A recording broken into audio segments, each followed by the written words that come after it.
It was a quiet evening when Imran returned home to find a small, unmarked package sitting on his doorstep.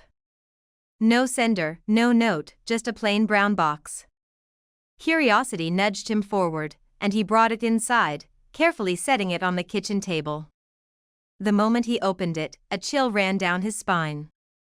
Inside were items that belonged to him, things he had never told anyone about: a worn-out wristwatch from his childhood, a torn photograph of a place he had only visited once, and a notebook filled with sketches he had drawn years ago. Along with them lay a folded piece of paper with a message written in neat, unfamiliar handwriting: "I see you. I know you.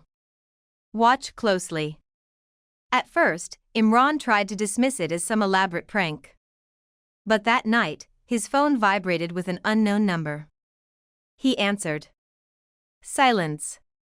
Then a whisper: "You shouldn't have opened it." Heart racing, he looked around the apartment. Everything seemed normal. He convinced himself it was just a prank call, but the fear had already taken root. The following days, more packages arrived. Each contained increasingly personal items, alongside cryptic messages predicting small events in his life: the coffee spilling on his desk, the power flickering at 3:17 p.m., the sound of footsteps outside his window. When he attempted to contact the authorities, the packages vanished before he could explain. Friends and neighbors acted as if nothing was happening, and the city itself seemed to bend around him. One night, a package arrived with a new note: "Tonight, you will understand." Inside was a small, antique key. Imran hesitated but followed an instinct he couldn't ignore. The key led him to the basement of his building, a place he had never entered. The door creaked open to reveal a room he had never seen before, dimly lit and filled with shadows. In the center lay a mirror, perfectly clean, reflecting nothing but darkness. The whispers grew louder, surrounding him: "It's always been you. And it will be forever." Terrified, Imran realized the packages weren't random, they were part of a pattern, a game orchestrated by a presence that knew him more intimately than he knew himself.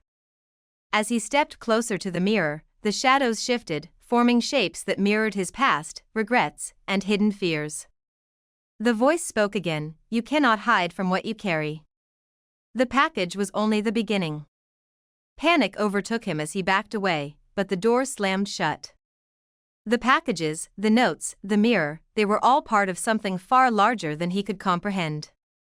Imran understood, in that suffocating moment, that the world he knew had been quietly observed all along, and now, the orchestrator had begun its final act.